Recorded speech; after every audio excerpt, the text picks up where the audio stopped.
To save two of his friends, Dick Grayson is going to have to put the pedal to the metal, get fast and furious lest he be gone in 60 seconds. All this and more in the pages of Nightwing issue number 48. Alrighty then, so this comic actually takes place after the events of the Nightwing annual. Batgirl and Willem Cloak had been kidnapped by the sentient virus known as Worm. If Nightwing ever wanted to see them alive again though, he would have to do a mission for Worm, and that mission takes him to a mysterious Irish island. And don't you worry there, laddies and lasses, there ain't going to be no bad Irish accents to get in the way of the storytelling. Well, except for the bad Irish accent I just did right now. You see, the island is going to be the staging ground for what can really only be called a death race, bringing in supervillains, aliens, robots, and all sorts of creatures from across the DC universe. Whoever wins the race more or less gets an audience with the deity of the island, some sort of amazing, all-powerful, all-knowing, all-wise druid individual who will gift a person the answer to one question. Worm wants nothing more than to be plugged into this deity so that it too can have mastery over all the knowledge in the universe. Why, maybe he'll even learn the answer to the question of how they put the little M's on the M&Ms. Now, Nightwing has his new souped-up bike that Batgirl gave him in the annual, but he's gonna need a lot more than that. Competition on the island is absolutely fierce, including some familiar faces like Flamingo, the Grant Morrison creation who kicks over everyone's bikes. Oh, the dastardly fiend. You thought being a cannibal was bad, but no, kicking people's bikes over, that's bad. Then, of course, there's the Silencer from the New Age of Heroes imprint. Yeah, those books are still going on. I'm surprised too. No, I didn't read anything else after the first issue either, even though I did actually quite enjoy the Silencer as a concept. Now, if this death race wasn't wacky enough, and trust me, it's a very, very wacky race, it seems that time and space don't play by the same rules as everywhere else on this island. You see, due to ancient druid magic, there's all sorts of jumps and loop-de-loops and crazy alternate dimensions you have to pass through if you want to reach the finish line. Most of the racers, including Professor Pig and his Daltrons, can't hack it and end up crashing. By the end though, once things really start to get weird and trippy in the Emerald Isles, it's only Nightwing and the Silencer. But is the Silencer friend or foe in this situation? We don't exactly know as the comic ends. So that was Nightwing number 48, everybody, and ultimately I thought it was pretty good. I'm definitely a sucker and a soft sell for any sort of death race, tournament arc, or any similar story setup. I'm actually kind of surprised this many issues in we're still doing the Worm thing, because it honestly feels like Benjamin Percy started a more interesting story arc within a story arc that's not even done yet. I'll be interested to see what the Silencer actually brings to this story, especially when we stop to consider that a lot of those New Age of Heroes books aren't long for this world anyway, given industry scuttlebutt, but if she can, you know, impress here in this story, maybe she can keep coming back as a supporting character, and I like that. Overall, I think I'd feel comfortable giving this one a 7.5 out of 10.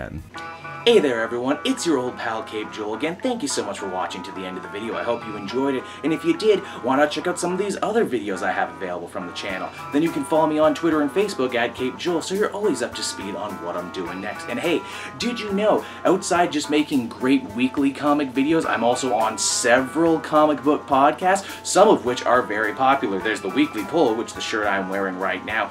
That one goes every other Tuesday. Then there's the Elseworlds Exchange over on the Comic Pop channel. That's every Wednesday around 3 to 5, give or take. And then how could I possibly forget the Comic Multiverse, the show hosted by myself and Matt of Fortress of Solitude. That one goes live on this channel every Wednesday at 8, and also SoundCloud and iTunes later on. Be sure to check out and subscribe to those if you haven't already. I assure you, you won't be mistaken.